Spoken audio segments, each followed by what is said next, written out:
Welcome, everyone, to tonight's episode. Tonight, on Discovering, we will delve into the mysterious Mount Douchemore of bad directors.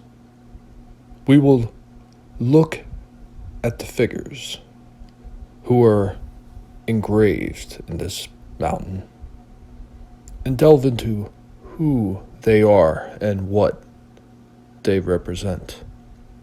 I will list these directors in order of the least to the absolute worst.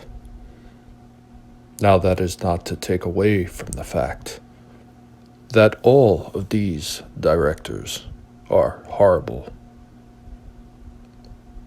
Let us begin. At the bottom of our list, we have Michael Bay. Like his name implies, he has no problems braying like the jackass he is, touting of his accomplishments of bad directing. Bay, on more than one occasion, has said he purposely makes bad movies, and audiences love them, implying that his audience is brainless. Since he states he makes mindless entertainment. Bay is most notable as the hack who tried to sink the Transformers franchise, which he admittedly said he knew nothing about. The next director on the list, Alex Kurtzman. Kurtzman is a devout follower of JJ and followed his idol's lead and took the reins of CBS's Star Trek Discovery and ran it aground, driving a dagger into the heart of the fandom, causing an incredible rift between those that like it and its overwhelming detractors.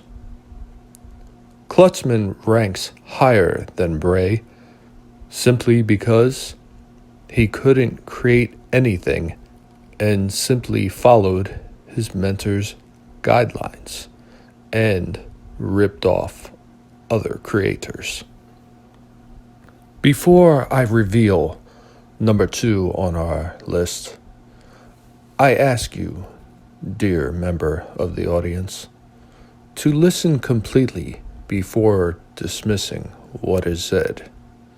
I am sure that for more than a few of you, this may be a very controversial list.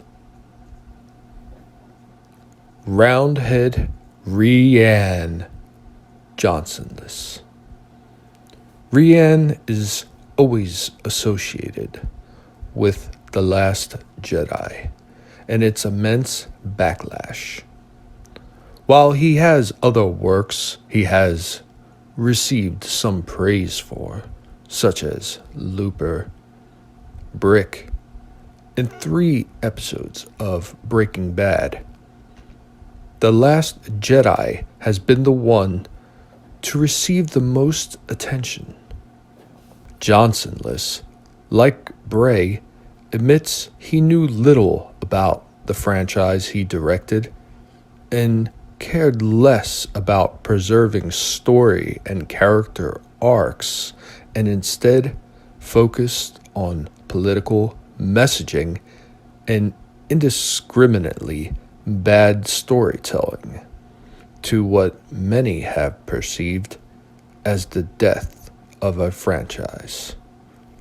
Roundhead took to social media and began a torrent of angry tweets, name-calling, and misdirection to put blame for the hatred of TLJ directly on the fans.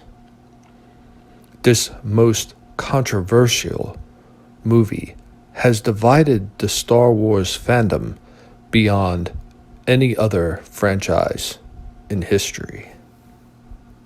Which leaves only one left, number one on our list. J.J. Slabrums.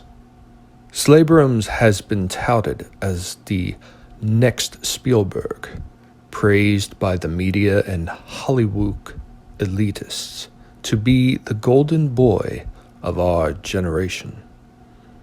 However, one needs to look no further than the mess he left the Star Trek franchise in to know this is false.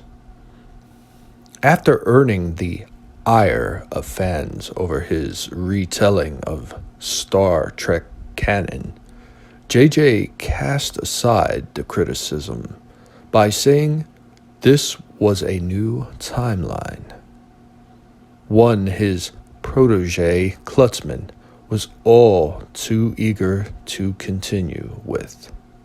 Slabrums, after leaving the Star Trek universe in darkness, then turned his gaze on a galaxy far, far away. The Force Awakens, his directorial debut with the franchise, has been controversial, to say the least, and his apparent theft of what was extended universe canon is all too apparent.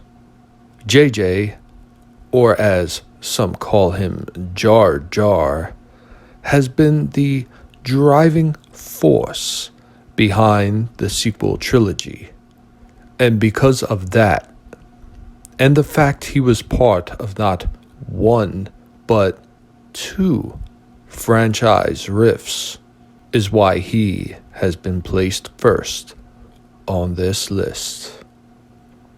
I want to thank you all for joining me again for this episode of Discovering. I hope to see you all again soon in another episode.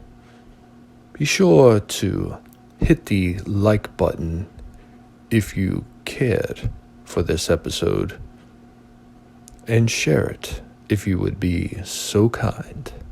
I will see you again next time, my friends. Be safe and be aware.